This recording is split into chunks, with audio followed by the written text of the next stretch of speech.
नमस्कार दोस्तों, मैं संदीप कुमार शुक्ला स्वागत करता हूं आपका संदीप सर जीके में। शिवाजी महाराज को औरंगजेब ने कैद करके रखा था। शिवाजी महाराज ने ऐसा क्या किया कि वो औरंगजेब की कैद से निकलकर बाहर आ गए। शिवाजी महाराज के औरंगजेब की कैद से बच निकलने की पूरी कहानी सिलसिलेवार मैं आपको इस वीडियो में सुनाने वाला हूं। आखिर कैसे शिवाजी महाराज औरंगजेब की कैद से निकल के बाहर आ गए थे। नमस्कार दोस्तों, मैं हूं संदीप कुमार शुक्ला, स्वागत करता हूं आपका संदीप सर जीके में। वीडियो बहुत इंटरेस्टिंग है, वेरी मोस्ट इंपॉर्टेंट है। अगर आप किसी एग्जाम की तैयारी कर रहे हैं तो भी आपके लिए इंपॉर्टेंट है, और नहीं कर रहे हैं तो भी जनरल नॉलेज के लिए भी ये वीडियो आपके लिए इंपॉर्टेंट है। वीडियो शुरू होने के पहले मैं आपसे बोलूं, वीडियो को लाइक जरूर कीजिएगा, चैनल पसंद आए तो चैनल को सब्सक्राइब कीजिएगा, साथ ही साथ वीडियो को अपने दोस्तों के साथ में फेसबुक में, टेलीग्राम में, इंस्टाग्राम में, व्हाट्सएप में शेयर जरूर कीजिएगा। चलिए शुरू करते हैं।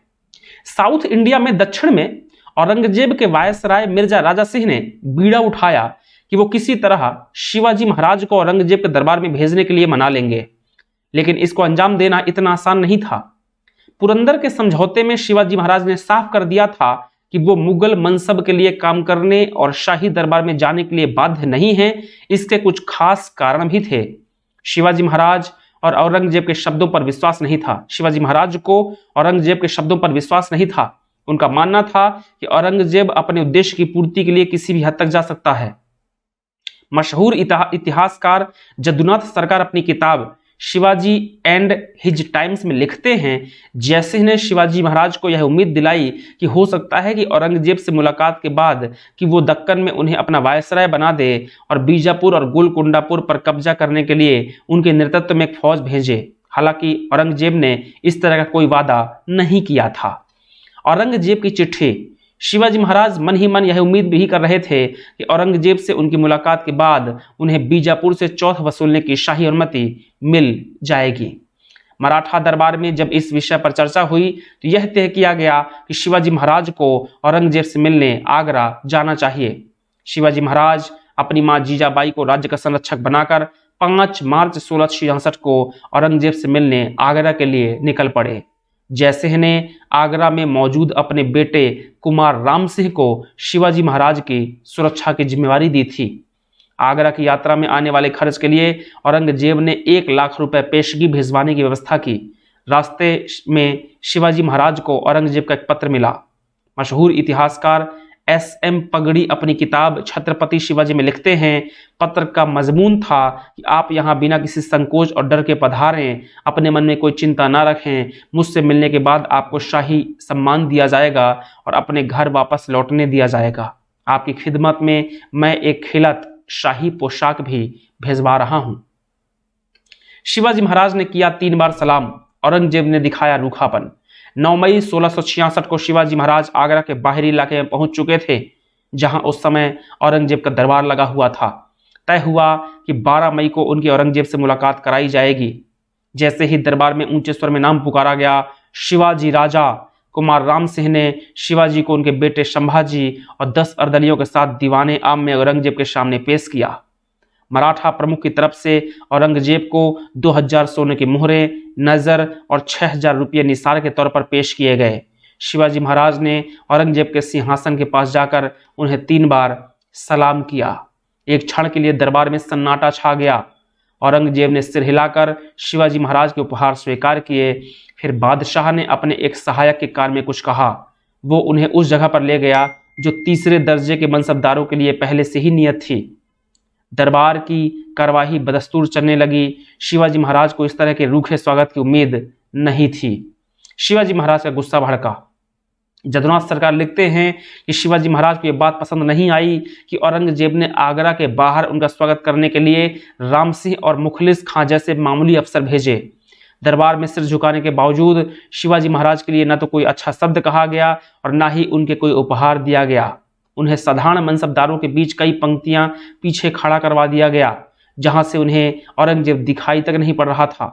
जब तक शिवाजी महाराज का पारा 7वें आसमान तक पहुंच चुका था, उन्होंने राम सिंह से पूछा कि उन्हें किन लोगों के बीच खड़ा किया गया है।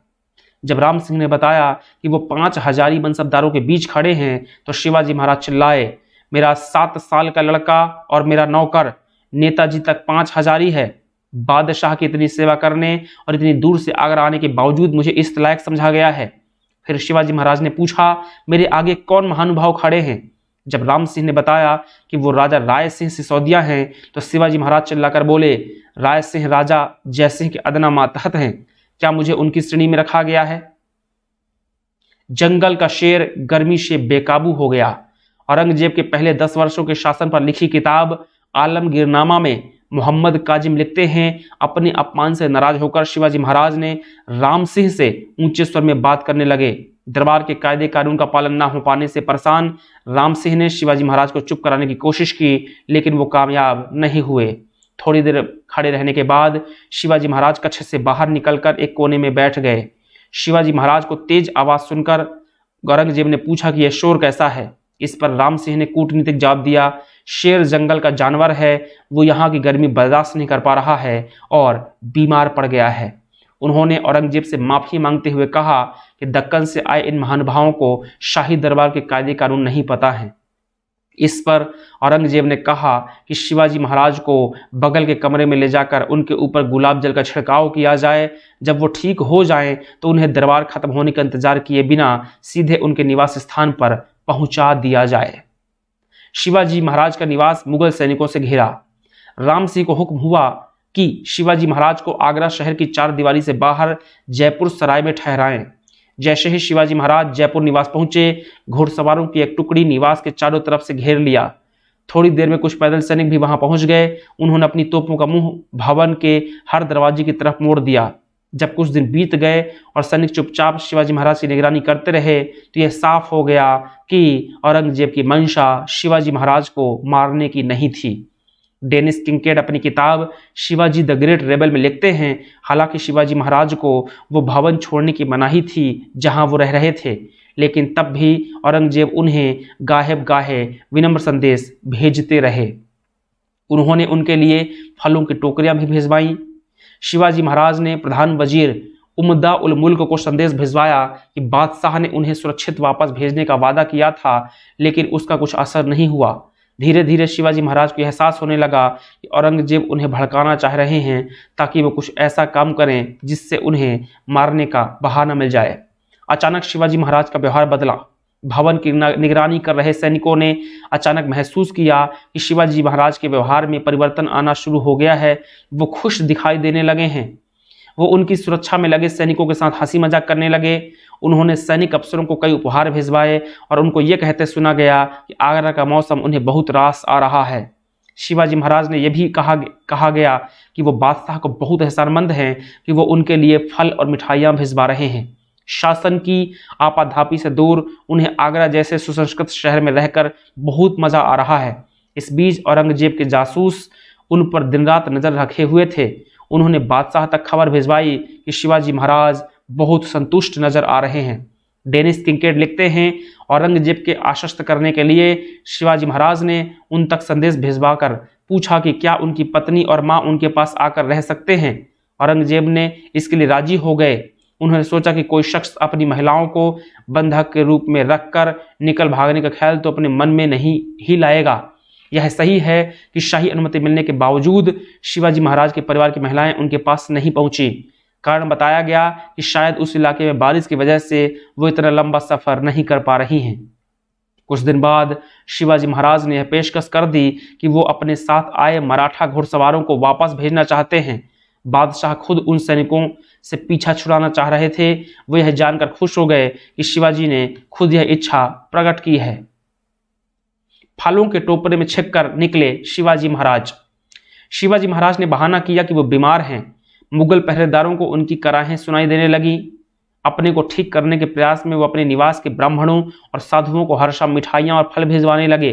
बाहर तैनात सैनिकों ने कुछ दिनों तक तो बाहर जाने वाले सामान की तलाशी ली, लेकिन फिर उन्होंने उसकी तरफ ध्यान देना बंद कर दिया। जदुनाथ सरकार अपनी किताब शिवाजी एंड हिज टाइम्स में लिखते हैं, 19 अगस्त 1666 को शिवाजी महाराज ने बाहर तैनात सैनिकों को कहला भेजा कि वो बहुत बीमार हैं और बिस्तर पर लेटे हुए हैं।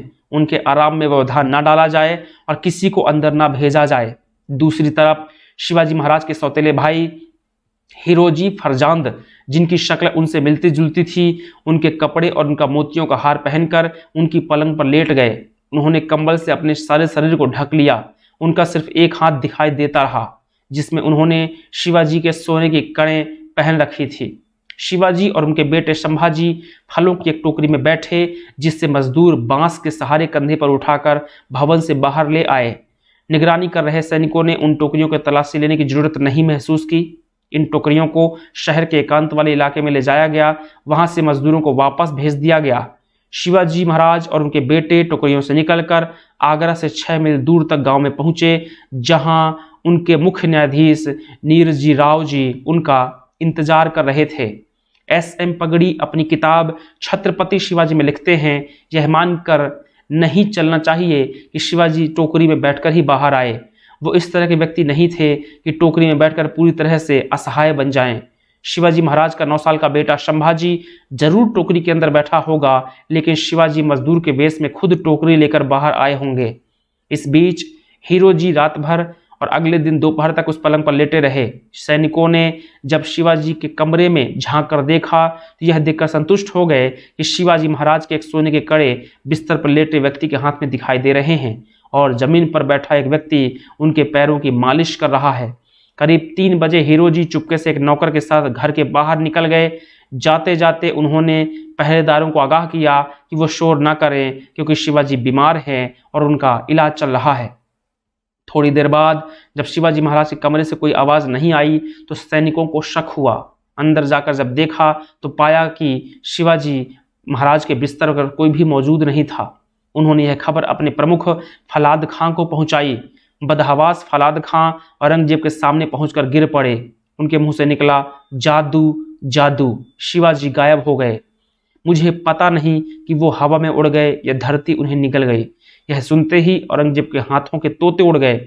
उसने अपने दोनों हाथों से अपना सिर पकड़ लिया और बहुत देर तक इसी मुद्रा में बैठा रहा। उसने हर दिशा में शिवाजी महाराज को तलाश में अपने सैनिक दौड़ाए, लेकिन उन्हें खाली हाथ वापस आना पड़ा। सन्यासी के वेश में मां के पास पहुंचे। शिवाजी महाराज ने बहुत चालाकी से महाराष्ट्र जाने के लिए बिल्कुल उल्टा रास्ता चुना। दक्षिण पश्चिम में मालवा और खानदेश होते हुए जाने के बजाय उन्होंने पूर्व का रास्ता चुना और मथुरा, इलाहाबाद, बनारस और पुरी होते हुए गोंडवाना और गोलकुंडा पार करते हुए वापस राजगढ़ पहुंचे। औरंगजेब की कैद से बाहर आने के 6 घंटे के अंदर वो मथुरा पहुंच गए, जहां उन्होंने अपने सिर के बाल, दाढ़ी और मूछ मुड़वा दी और सन्यासी का वेश धारण कर केसरिया कपड़े पहन लिए। दिसंबर की सुबह शिवाजी महाराज की मां जीजाबाई जी अपने कक्ष में अकेली बैठी हुई थीं। उनका नौकर उनके लिए संदेश लेकर आया कि सन्यासी उनसे मिलना चाहता है। उन्होंने उसे अंदर भेजने के लिए कहा। अंदर आते ही वो सन्यासी जीजाबाई के पैरों पर गिर पड़ा। उन्होंने उससे पूछा, बैरागी कब से दूसरों के पैर छूने लगे? जब उन्होंने उसका ऊपर सिर उठाया, उनकी नजर उनके चेहरे पर गई और जोर से चिल्लाई, शिवबा। यह है कहानी वीर शिवाजी महाराज के औरंगजेब के कैद से बाहर निकलने की। पूरी कहानी मैंने सिलसिलेवार तरीके से आपको बताई है। वीडियो पसंद आया हो तो वीडियो को लाइक कीजिएगा, साथ ही साथ चैनल को सब्सक्राइब कीजिए और ऐसे ही वीडियोस के लिए आप संदीप सर जीके को सब्सक्राइब कर सकते हैं। भारत माता की जय। जय महाराष्ट्र।